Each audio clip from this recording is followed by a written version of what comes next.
मानव सेवा ही ईश्वर सेवा यह पाथेय करी ओडिशार अग्रणी युव संगठन युव जागृत मंच तरफ कंबल बंटन कार्यक्रम आरंभ होईछि। चैत शीत ऋतु में प्राय 1000 कंबल नियाली निर्वाचन मंडली गरीब श्रेणी लोक बंटा जिवो बोली युव जागृत मंचर अध्यक्ष तथा नियाली निर्वाचन मंडलीर युव बीजेपी नेता कल्पतरू खुंटिया प्रकाश करिसेंति। शनिवार नियाली निर्वाचन मंडली बारंग ब्लॉक अंतर्गत नगरी पंचायतर संतोल भोईसाई और मल्लिक साही 100 ऊर्ध्व कंबल बंटा जाइछि। एक कंबल बंटन कार्यक्रम में युव जागृत मंचर उपदेष्टा आईनजीवी राजीव पट्टनायक, अरुण कुमार साहू, प्रतीपी परिजा, हितांशु दास प्रमुख कंबल बंटन कार्यक्रम में सहयोग करथिले। मो ना शरद कुमार मल्लिक, घर नगरी। कौन कहबे आज जो कमल शीतरे आज कमल बंटाला कौन कहबे तेजरे शीत कमल रे थरथर हवारू खुंटिया हमहु कमल साहाय्य करछि। हम मंगल कौन तांको कहबो तांको हम भरोसा स्वागत जणुछु। संतोल भोई साई मुख्य रास्ता अंधार रहुतबारु राति छोट बड़ दुर्घटना घटुला। से रास्ता रे युव जागृत मंचर अध्यक्ष कल्पतरू खुंटिया निज कार रे जाउथबा बेले छोट झियोटी सहित धक्का लागिथिला। संगे संगे श्रीजुक्त खुंटिया निज कार रे छोट झियो को निकटस्थ मेडिकल को नहीं तार समस्त चिकित्सा करी ताकू घरे छाड़िथिले एवं किछि आर्थिक सहाय्य झियोर परिवार को करिथिले। याकू लक्ष्य करी मंचर अध्यक्ष श्रीजुक्त खुंटिया से रास्ता रे 3टी एलईडी लाइट निज खर्चरे लगाइछंती। एथिପାଇଁ ग्रामवासी मध्य आनंद प्रकाश करने सहित भूयसी प्रशंसा करते। आगामी दिन में अंचल में जहाँ सब सरकार योजना लोकों पाखे पहुंचा प्रतिश्रुति देते। कल्पतरू खुंटिया युव जागृत मंच नियालीर मैनेजिंग ट्रस्टी। आज आम एक्चुअली आम इलेक्ट्रिक प्रोब्लेम थिला तांकर जोटा आपण मन जानिथिए मो गाड़ी नै गला बेले ओटे पिला मोदर बाडे ही जाइतला। मो देखिले समस्या अछि एटी आगो तांकर आम लाइट किछि देइछु आ एठी बुद्धिमान जो माने सब अछंती वयोज्येष्ठ लोक तांको आम देखलु कमल बंटन आज आम कार्यक्रम करथिलु। हमर एक्चुअली युव जगत मंचर उद्देश्य हैला विशेष करी सरकारी योजना केमती पहुंचे। माननीय विधायक सहित कथा माननीय एमपी सहित कथा सरकारी योजना ठीक से लोक पाखे पहुंच पाए। सरकार योजना अवेयरनेस हवा दरकार से कलेक्टर सहित आम आलोचना करूँ आगामी दिन में सरकार योजना कौन अच्छी से साधारण लोक जानवा दरकार। से युव जागृत मंच ये पदक्षेप नहीं विभिन्न जगह अवेयरनेस प्रोग्राम कर आगामी दिन में लोक सरकार योजना उपकृत होती। एटा हमर मूल उद्देश्य। किछि लोक भी साधारण लोक आईन विषय जानना आपण भी समान को सुविधा रे आईन देखो हमर ओटे मागणा आईन आमे जोगौछु। जो माने चाहिले मध्ये हमटो एडवोकेट राजीव पट्टनायक हम सहित अछंती। सप्ताह रे 3 दिन से रहउछंती।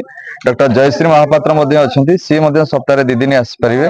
विभिन्न काउंसलिंग हम कराउछु। लोक सेटा जानि नाथि जे आपण माध्यम रे एटा जानिबे आगामी दिन रे हम एई मैद्रपड़ा डिस्ट्रिक्ट तळे ओडे चैम्बर अछि हम सेठी मागणा लोक आईन जोगौछु।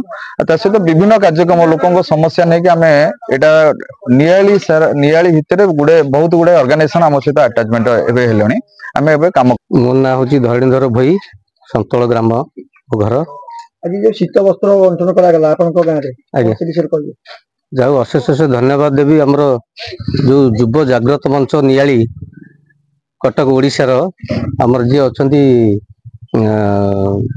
उद्योक्ता जो आसिचंदी आमर कल्पतरू नारायण दत्त खुंटिया आम श्रद्धार कुन्नू भाई बोली डाकी थाउ।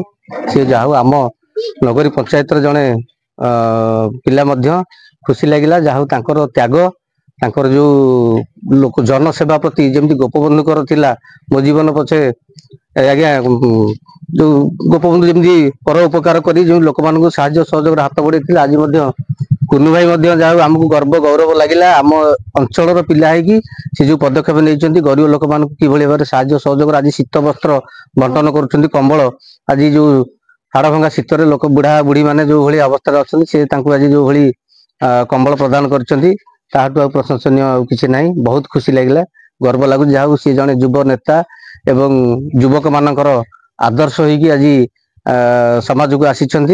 प्रभु जगन्नाथ प्रार्थना करूँ चलापथ कुसुमित हो एमती से लोक मान साहाय्य सहयोग करूँ एम लोक प्रशंसार पात्र हो जाए। आपन को सहयोग प्रत्येक क्षेत्र में सरकार को जेकोसी योजना पहुंचबो बोली आपन से कौन से विषय कहले बहुत पदक्षेप बढ़िया सुंदर पदक्षेप से नहीं लोक मान कि से निजे भी कहते जहाँ सुविधा असुविधा जहाँ असुविधा अच्छी से कहले सी सरकार पाखे निजस्व बुद्धि बल लोक मान कि साहाय्य सहयोग करियो सरकार अनुदान कि लोक मान पाई परिबे। बढ़िया सुंदर चेष्टा तांकर।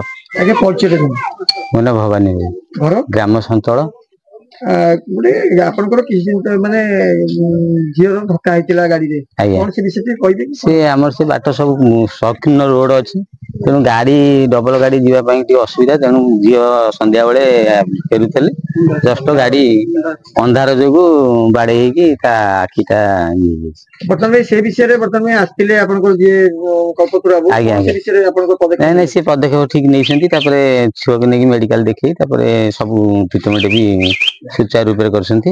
ଆଉ ଲାଇଟ ର ଯୋଜନା ବି କରିଛନ୍ତି ଯେ ଆମ ଗାଁରେ ଲାଇଟ ଟା ଲାଗିଲେ ଅନ୍ଧାର ଯୋଗୁ ଏଇ ଆକ୍ସିଡେଣ୍ଟ ହଉଛି, ତେଣୁକରି ଇଏ ହବା ପାଇଁ କରିଛନ୍ତି। ଆଗକୁ ବି ଲାଇଟ ଆଉ କିଛି ଯୋଗେଇବେ ବୋଲି ଆଜ୍ଞା କହିଛନ୍ତି। ସମ୍ପୂର୍ଣ୍ଣ ଆମ ସନ୍ତଳ ଗାଁରେ ସବୁ ଜାଗାରେ ପ୍ରାୟ ଅନ୍ଧାର ଜାଗା ଯେମିତି ଦୂର ହବ। ଆପଣଙ୍କର କିଛି ଆର୍ଥିକ ସହଯୋଗ ବି ସେ କରୁଛନ୍ତି? ଆଜ୍ଞା ଆଜ୍ଞା ପରିଚୟ? ମୋ ନାଁ ରମାକାନ୍ତ ଭୋଇ, ଗ୍ରାମ ସନ୍ତଳ, ଗ୍ରାମ ପଞ୍ଚାୟତ ନଗରୀ, ବ୍ଲକ ବାରଙ୍ଗ।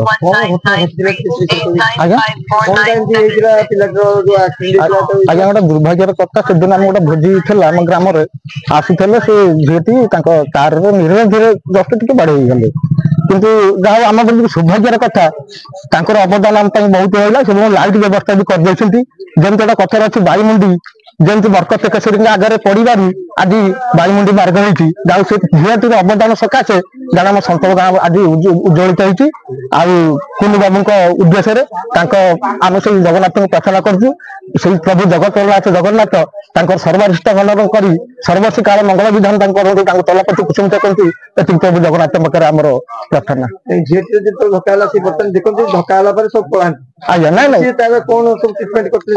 ସାଙ୍ଗେ ସାଙ୍ଗେ ତାଙ୍କ କାରରେ ବସି ତାଙ୍କ ବାପାଙ୍କୁ ନେଇକି ମେଡିକାଲ ଗଲେ, ମେଡିକାଲ ଟ୍ରିଟମେଣ୍ଟ କଲେ ଏବଂ ପ୍ରତି ମୁହୂର୍ତ୍ତରେ ଫୋନ କରିକି ଆମ ପାଖରେ ପଚାରନ୍ତି ଝିଅଟିର ଅବସ୍ଥା କେମିତି କଣ ଅଛି, ଆସିକି ବି ଦେଖିଲେ।